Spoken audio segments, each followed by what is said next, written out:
Hey guys, it's Lauren. Long time no see.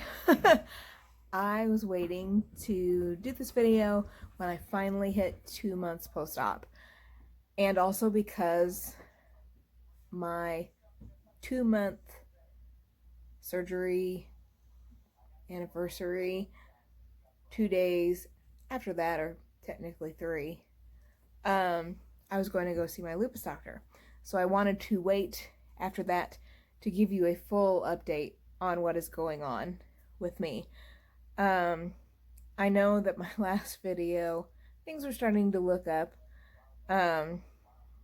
but after this appointment with my rheumatologist, I got a lot more questions than answers and left encouraged but annoyed, but like, yay, we're finally getting there, I think.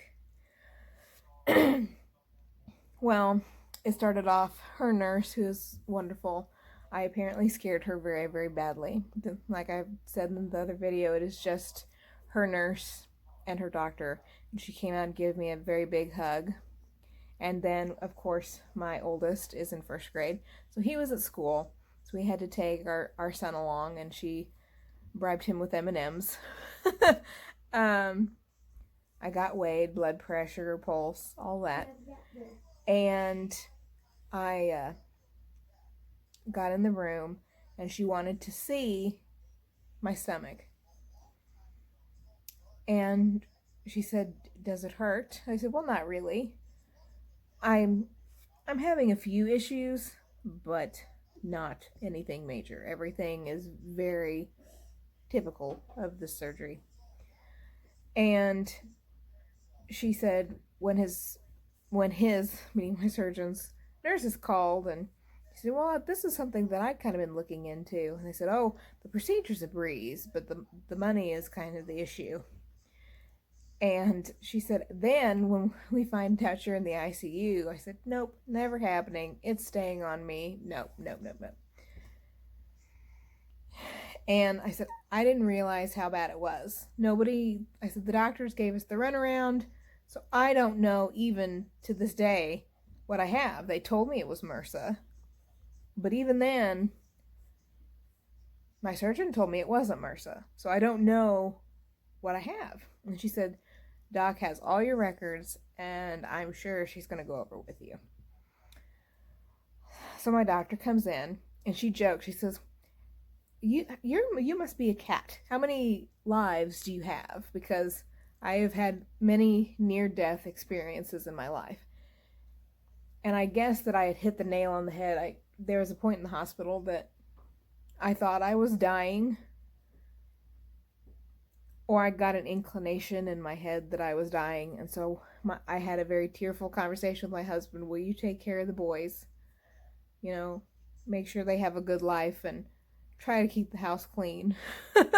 And just watch out for my parents, because of course I think I've mentioned my dad had a stroke in January, and so my mom is his caretaker, and my brother has Asperger's syndrome. I've heard that that is not in the correct terminology in the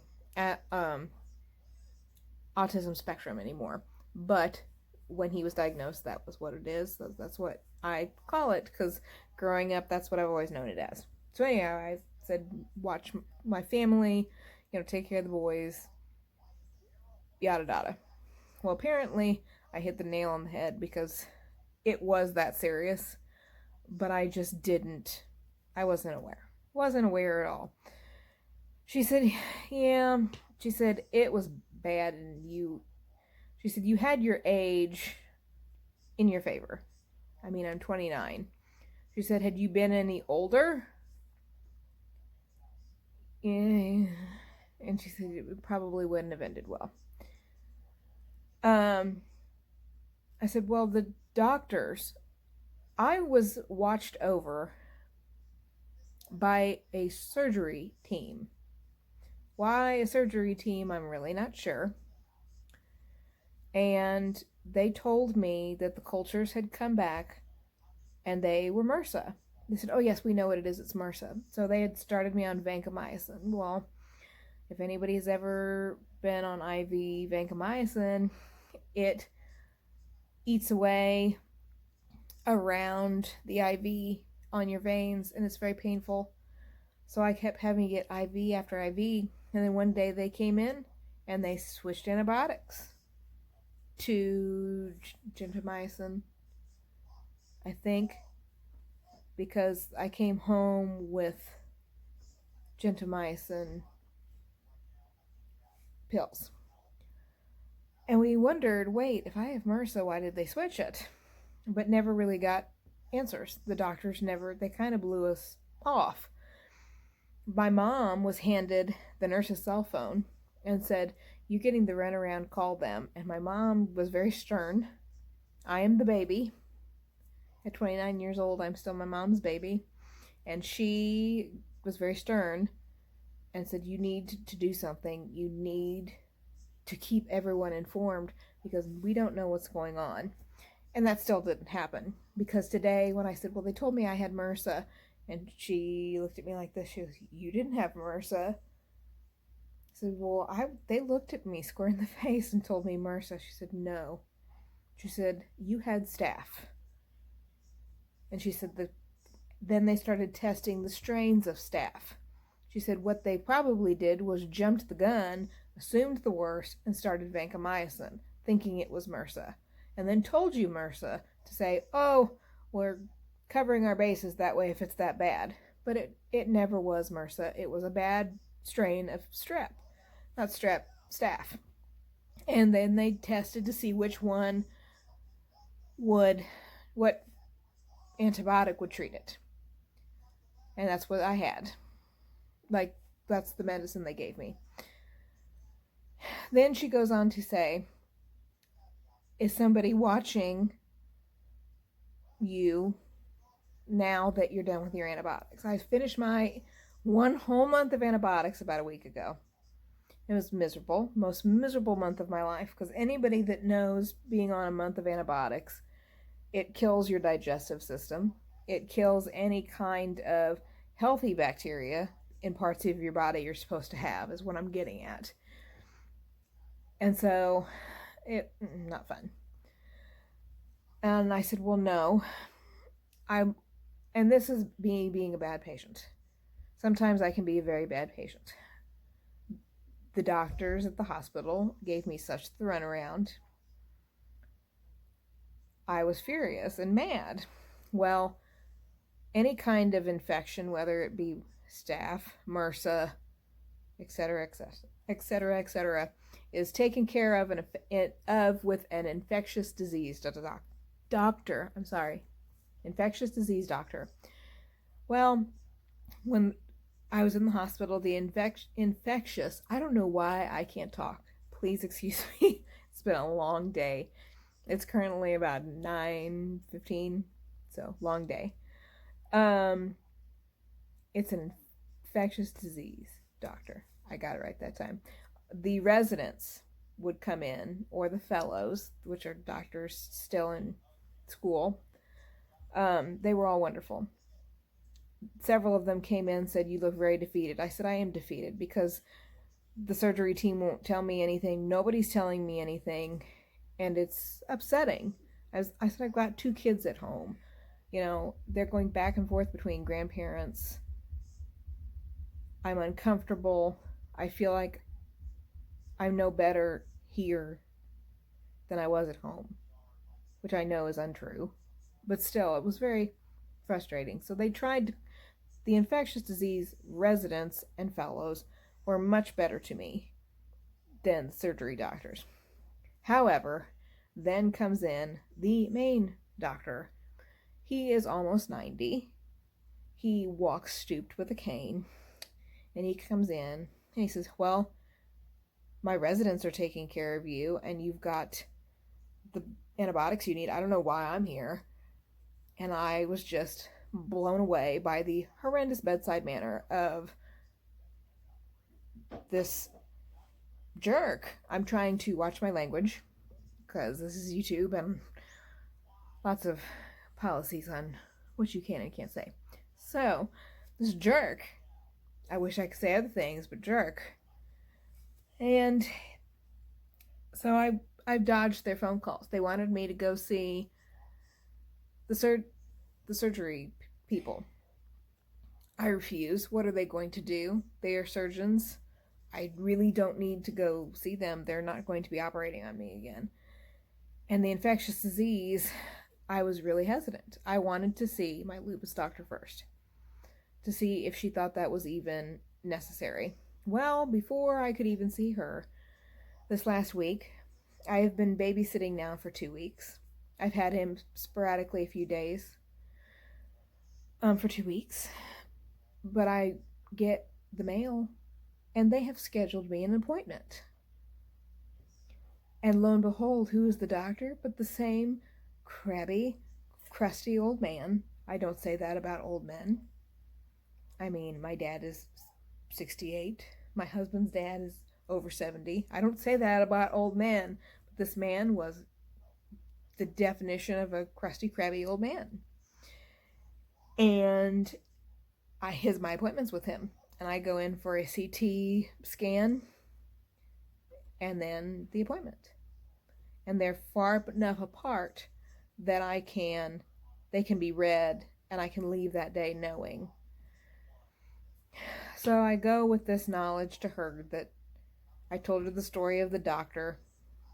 I told her the story of how I went into the hospital.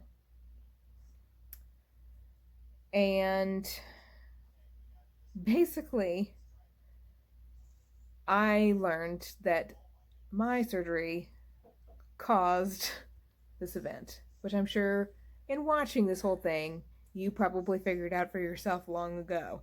I probably knew that in my head, but just didn't want to admit it. Staph lives on everybody. It's not an antibiotic, but what am I saying? A bacteria that lives on everybody or in everybody. I guess I could say. I think that's what I gathered from her talking, and it's just all around us every day. And apparently, it got in me somehow, some way. We don't really, of course, know how. And I came home to my home environment after being in a sterile environment. I have a low immune system anyway, and I hadn't had Cellcept in several weeks. Started taking it again. Then he pulled drains, which were low. He did what he was supposed to. He pulled the drains, so there was nowhere for this fluid to go anymore. This infection. There was nowhere for it to go. And so then the fever started. And that's kind of what kicked everything into high gear. And thank goodness I had an allergic reaction, or I still would have thought it was the flu. And she shook her head at me. So, anyway, I have to keep that appointment because without that appointment, she will not be able to allow me to go back on Cellcept, which is my lupus drug. I have been taking one of them, the hydroxychloroquine. It's 200 milligrams twice a day. And I go to bed tired. I wake up tired.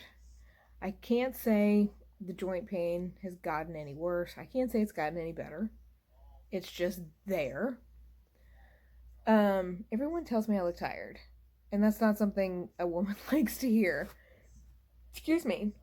And I've noticed changes in my urine. That's the kidneys. So that's just it. It's been a snowball. At the hospital, she said, "You were anemic at the hospital and got transfusions." I said, "Yes." She said, "The tiredness could be you're anemic again." And she said, "When we do your labs today, we're going to check your blood count because that's a possibility." And then I had my normal lupus blood work and urine tests, so we're going to see. And she said she'd call tomorrow or the next day. But until I see the infectious disease doctors and they give the all clear that there is no pockets of infection, there is no infection present, I will not be able to take Cellcept. So it could even be up to another 3 weeks, maybe a month. I don't know. I was really looking forward to going to this appointment and being happy and starting taking it and just getting back on my normal routine. My routine is normal, just no lupus medicine to kind of relieve the turmoil in my body, but none of that. Um, but we are on to the main reason we're here. I have still yet to see the plastic surgeon. I go back October 14th. I see infectious disease um, the 11th of October, which is Friday, and then next Monday, I see the surgeon. So that he wanted my appointment with him after I saw the lupus doctor,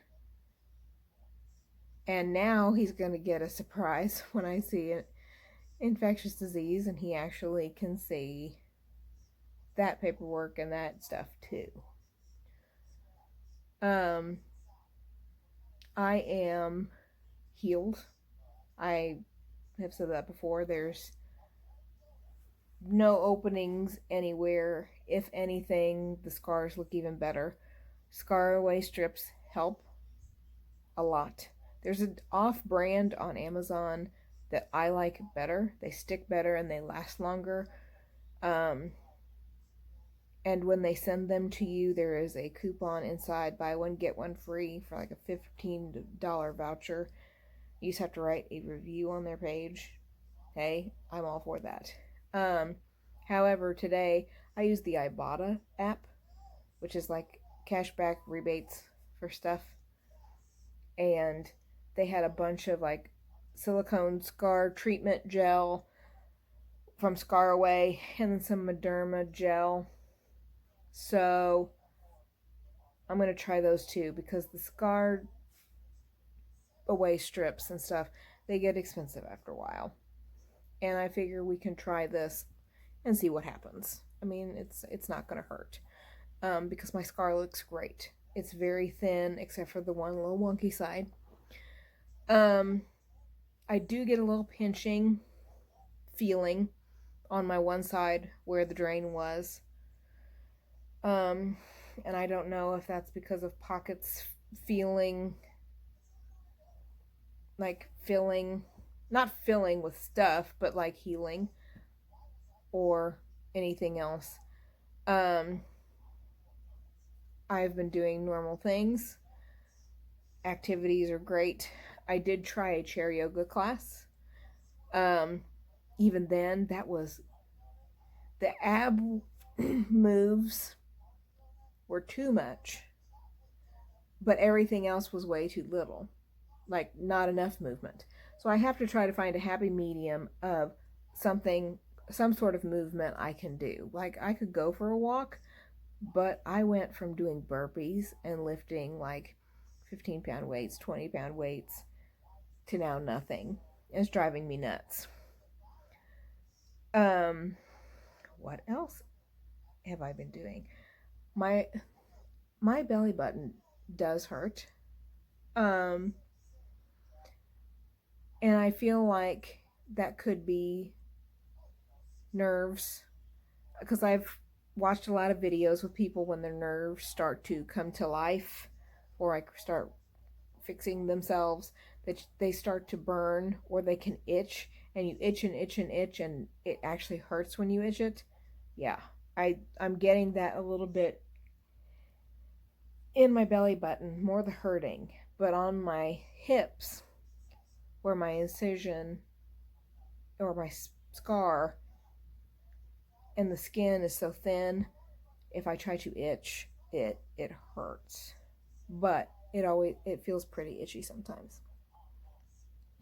The main takeaway from today, I asked my lupus doctor if there was a possibility if I could ever get plastic surgery again, and she gave me she did the one. I can't do it. I look ridiculous, but she gave me the one eye thing, and she's like, "What are you thinking of having done?"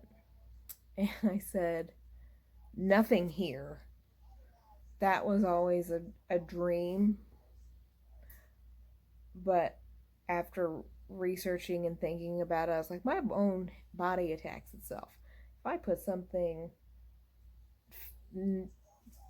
silicone, saline, whatnot in there, my body's just going to attack them. And it's possible. It has happened. There's healthy women who their bodies start attacking implants once they're in. I said, no, I'd like to get the excess skin on my legs removed. And she said, oh, okay. And I thought she'd immediately, because of this experience, say no. And she said, I wouldn't do anything for 6 months. I looked at her, I said, it would be much longer than that. So I was kind of surprised. My husband is still not on board. I scared him to death. And that's fine. That's a valid feeling. I understand. I get it. But I also want to feel normal. So, but that surgery is not a cakewalk either. I happened to have the worst surgery done first, and look what happened. But this one doesn't involve any repairing of muscles. She goes, but the one thing she said was, you're done in the stomach region, right? No more muscles being moved around or anything. I said, yes, no more in that region. She said, okay.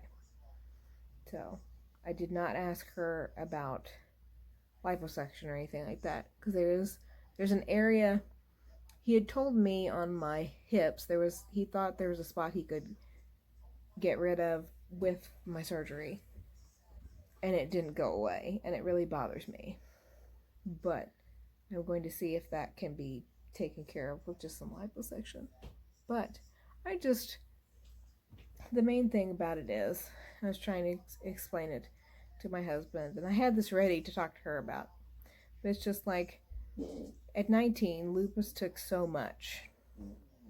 And I'm thankful for how my life turned out. But it's just like when prednisone makes you gain all the weight, and then you lose all the weight, and you just want to look normal. Like, so much of my 20s, I was spent getting made fun of about my weight and what I looked like. I mean, I had the horrible red butterfly rash on my face. I had 10 chins. Like, I swear my chin probably touched right here. And I was horribly made fun of by strangers who would see me. And I was very uncomfortable. Like, I turned 21 and I didn't want to go out to a bar because I was afraid people would make fun of me. And now I'll be 30 next year, and I've gotten it all off, and I've worked really hard, and I just want to look normal. I want all this excess skin gone.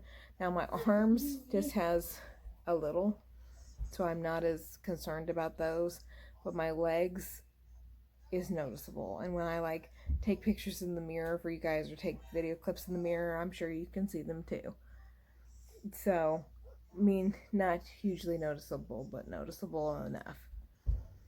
So, other than that, I've just been eating right. Salt, awful. I was finally able to start drinking alcohol again. That sounds like I'm an alcoholic. Not. But antibiotics and beer don't mix. But the amount of sodium and carbonation are a no. But it was nice to go out with friends. But I try to watch what I eat since I can't be too active yet. I'm hoping, I have the Beachbody On Demand app, so I'm hoping that tomorrow, while I have the baby, I told you all my friend was having a baby in July and that I'd start babysitting him. And that's I've had him sporadically the first 2 weeks, and I get him back tomorrow, and he is adorable. Not many people say their job is cuddling a cute baby. But while he sleeps, maybe I'll go through their course offerings and see if there's something low impact that maybe I could do. Because chair yoga, I liked it. I liked stretching. The stretching felt great. But I was like, it was just way too easy. I left class bloated and sore because the ab things, but just other than that, not very worked out. I want something that I can tell and I'm sweating and I did something, so I need to find a happy medium. But I am down. When I had my surgery, I don't know if I've ever shared numbers. When I had my surgery, I walked in that morning, got on the scale with a gown on, and I was 148 pounds. Now, after the water weight and the surgery, calmed down, I was about five. He took off 5 pounds. I'm sorry, it's getting late. He took off 5 pounds, and so then after everything calmed down, what was it? I think I was down to about 142 when everything calmed down water weight wise. Now when I went into the hospital and they weighed me, I was about 145. Came home and I had lost weight and I was about 138. Now of course I couldn't eat a lot. Antibiotics kind of mess up my stomach. So I then gained it all back and I'm finally down to that again, about 138. Realistically, I'd love to be 135. So we'll see what happens. But anyway, I will go take a clip of my stomach and I will let you know what happens next month with the doctors because I am slightly terrified. I'm not terrified of my surgeon. I think he's just going to look, take comparison pictures, and hear what everyone has to say. He was not pleased about me having to finish antibiotics, but my lupus doctor wasn't pleased that I wasn't put on antibiotics before my surgery. She never knew that. Had she known that, I think she would have put her foot down and said, no, she needs antibiotics. And I think if I have anything done again, that will be in the game plan because now that we know that I'm a risk. So anyway, I will go take some video clips and some pictures and hopefully I get good news in October because I never thought I would see the day where I would be excited to take some CellCept. The only worry I have is now that I have a little guy who requires a lot of attention. CellCept the first few days can be pretty rough. It can be pretty brutal on a stomach, at least mine, and it makes me lose hair. Not like chemo loss hair, but it gets significantly thin, and it also just wears me down pretty quick. But that's because it's killing off white blood cells and depleting your stash. So I'm just hoping that those things don't happen too. Especially we're going into sickness season and my son's school, he goes to a small Catholic school and the strep has been running rampant. And I am so glad he has not gotten it because Lord knows mommy will get it. So anyway, I've blabbed enough. This video is almost already 30 minutes and I haven't even shown you my stomach to compare between all the months. So I will get in there and I will talk to you all later. And I hope that my 2-month update has been thorough enough and more positive, and I will see you all in 3 weeks, hopefully 3 weeks. All right, so please ignore what my compression did to my stomach, but there it is. My belly button is adorable. It has a little bit of a scar, so I just put stuff around it. But as you can see, my scar looks really good, except for right here. That spot too. And down there, I've got a nice divot of a spot, and that is from where the hospital drain was and how that has healed. But overall, it is a very, very, very thin line. And the camera, honestly, makes it look even darker. Like in person, I just look down, it's not that dark. So, from the side, that side, of course, is the wonky side. But flat. I can't wait to work out and get these where they should be. In that way. Now the areas that I was talking about, I can show you without getting in trouble, is this. This is what I am not. He thought he could get rid of that, but obviously it is still there. So, I am just super happy. Oh, and these things, these bits of skin are what I'm talking about. So, other than that, I'm super happy. And I have some pictures. I'm still swollen. This is the end of the day after you've eaten and everything else. So I can take some pictures when how it looks when I wake up in the morning, because this is kind of misleading. Or I have pictures from when I wake up in the morning. It's not so misleading, but this isn't what it looks like. So I hope you all enjoyed, or not seeing this, obviously, with my head cut off, but I hope you all enjoyed the video as a whole. And I will see you all next time. Bye.